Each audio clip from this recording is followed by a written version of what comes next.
Over 100 people gathered at the Stoddard Place Apartments Monday night. Many were in tears. Some said they were family members of the deceased, many not wanting to talk. Monday afternoon, the Escambia County Sheriff's Office said a man shot and killed a woman and then turned the gun on himself. An adult male was engaged in an argument with an adult female. He reportedly took a gun and he fired at the adult female before turning the gun on himself. Sheriff Chip Simmons said there were witnesses to the shooting. We understand that there were a couple of witnesses. One was an infant child. I saw both of them yesterday. How did they seem? They seem okay? Seem okay, happy, jolly, laughing, as usual, as always. Now let me back up for a second, because you need to understand how this day even started. It's a regular Monday afternoon in West Pensacola. You know that kind of quiet you get in the late afternoon? When everybody's winding down from work, kids coming home from school, the neighborhood just still. That's the vibe. Peaceful, normal. But just after 4 o'clock, all that peace gets ripped apart. A 911 call comes through. Gunshots reported at the Stoddard Place Apartments on Tiger Lily Drive. Deputies rush to the scene, and what they walk into? Girl. It's a nightmare. 2 adults shot. One of them already gone. The other one barely holding on, bleeding out. And then, somewhere in all that chaos, they hear it. A baby crying, an infant, alive, unharmed physically, but in a home that just became a crime scene. Nothing about this place will ever be the same. Authorities come out later and describe it in the plainest way possible. An apparent murder-suicide after an argument. The kind of call that stays with first responders forever. You know, the kind they can't unsee.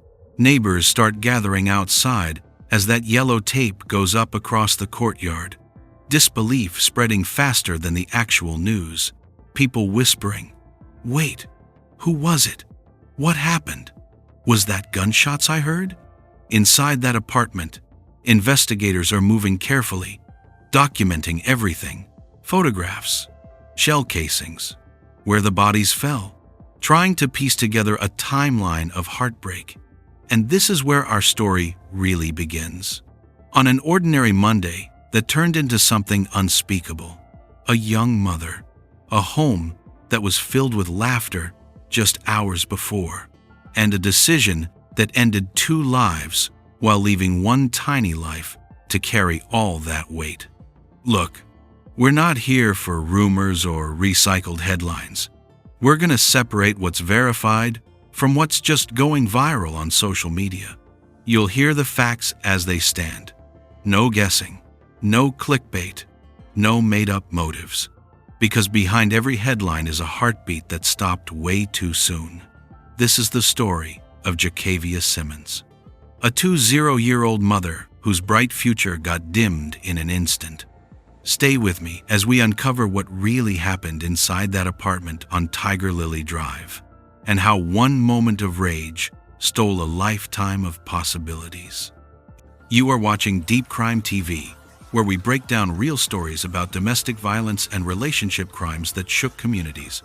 We don't sugarcoat it, we don't sensationalize it, we just tell you what happened. If you're into true crime that hits close to home, you're in the right place.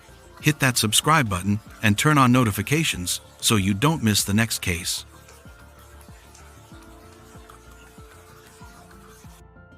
Before that day shattered everything, Jacavia Rochelle Simmons was just 20 years old, a young woman in motion, you know, with a future unfolding right in front of her. Born February 12, 2002, raised right here in Pensacola, Florida. She was known for that infectious smile and the kind of energy that could turn a regular day into something bright. Friends called her Javia. Family said she was the heartbeat of every room she stepped into. She laughed loud, hugged tight, and had this way of making even the quietest person feel seen. People who knew her, they remember her as warm, funny, full of light. She was the friend who texted first, the cousin who showed up early to help decorate for parties, the daughter who'd do anything to make her mama proud. Her life wasn't glamorous, but it was real. Rooted in family, laughter, and the steady rhythm of just building something for herself. Jacavia graduated from Escambia High School. Teachers remembered her as outgoing and kind. After graduation, she got herself a job in retail, working at Hollister. Her coworkers said she was dependable, upbeat, always the one to boost morale when those long shifts started dragging. She was proud of her independence, proud of her first car, proud of those little milestones that mark you stepping into adulthood. You feel me? Online, she shared snapshots of joy, smiling selfies, playful posts, small celebrations that painted the picture of a young woman stepping into her own life. A steady job, a growing circle of friends, that sense that things were finally coming together. But behind those smiles, life was quietly shifting. The kind of shift you can't always see in photos. Around that time, Jacavia met a young man named Tridarius. And you know how first loves go. It started with laughter and long conversations. They were young, hopeful, convinced that love could solve anything. By early 2021, they found out they were expecting a baby. And for a while, that moment felt like the start of something beautiful. Her pregnancy became the center of her world. Family photos from her baby shower show her glowing, surrounded by balloons and laughter, hands resting gently on her belly. They named their daughter Tailani, and when she arrived, Jacavia's world seemed complete. Friends said motherhood looked natural on her, that even at 20, she carried herself with the strength and tenderness of someone way beyond her years. She posted on Facebook, "Hello, my name is Tani Kazia Gray. God knew my heart needed you. I love you so much. I birthed a gorgeous little girl." The couple made their home at the Stoddard Place Apartments, the same complex where this story would later end. To the outside world, they looked like a young family just figuring it out.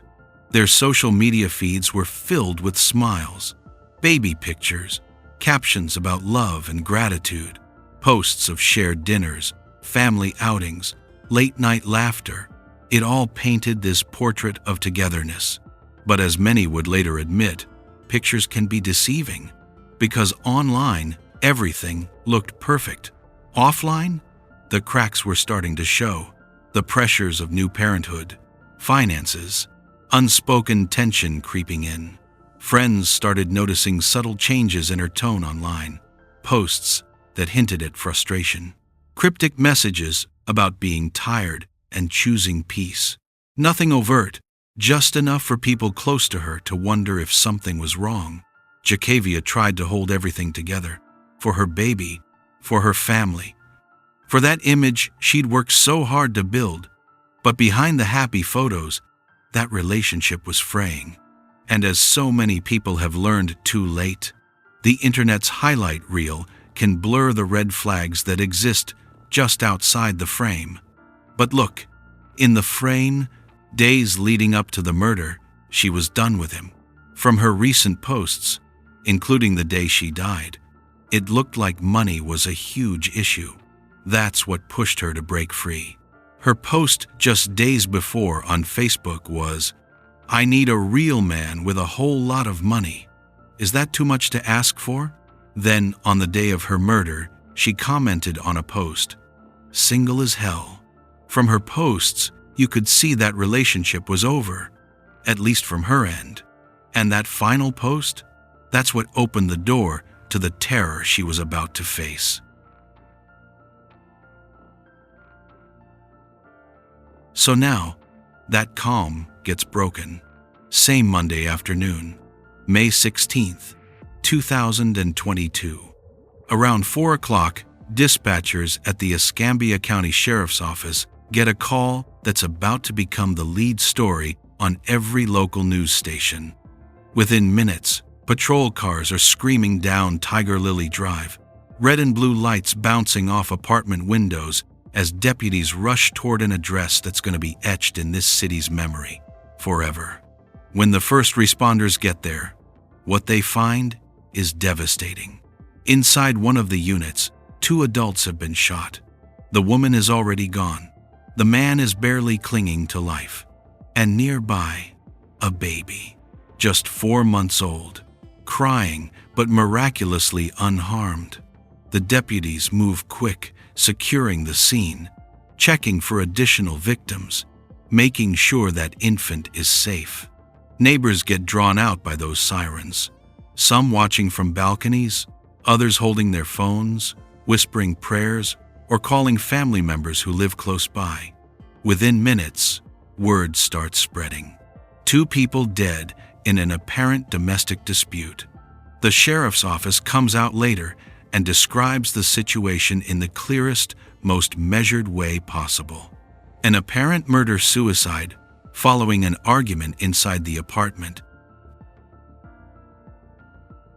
This is the Stoddard Place apartment complex just down Blue Angel Parkway. The shooting happened about 2 hours ago, maybe a little more than that now as we come on the air. The call came in just after 4. And Bob, as you mentioned this, the sheriff did confirm with us this was a murder-suicide. We were able to speak with the sheriff just a few moments ago. He tells us a man shot an unidentified female in front of an infant child and then turned the gun on himself. Investigators mark the perimeter with that yellow tape, clear the building, and begin the painstaking work of documenting every single detail. Photographs, evidence bags, bullet casings, timelines. They're not just processing a crime scene, you understand? They're freezing a moment in time that split a family and a community into before and after. By 5 o'clock, family members start arriving. Some heard through social media, others from neighbors or phone calls. Their faces said what no words could: shock, confusion, disbelief. They stood behind that tape, desperate for answers, desperate for confirmation that this nightmare wasn't real. The next morning, local news outlets confirmed the basic facts.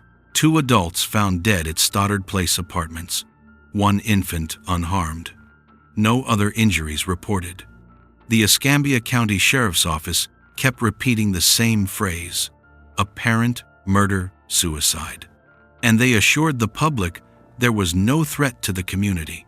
It was domestic, contained, and irreversible. Even in a story this tragic, rumor spread faster than fact. Online, people started speculating about motives. A breakup, that Facebook post, jealousy. The infant, now an orphan of circumstance, became the quiet center of the story.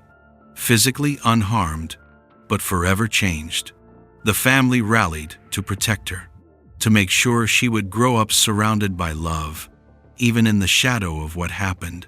For investigators, the next steps were procedural but necessary. The scene got processed, evidence collected, shell casings bagged. Autopsies were planned for both adults. Identities, though known to family, were withheld publicly at first. That's policy until all next of kin notifications are complete. Once the process was finished, the medical examiner confirmed what everyone already knew: 1 death by homicide, 1 by suicide. The child was placed safely with relatives, while that apartment remained sealed off. When the immediate chaos faded, what remained was grief.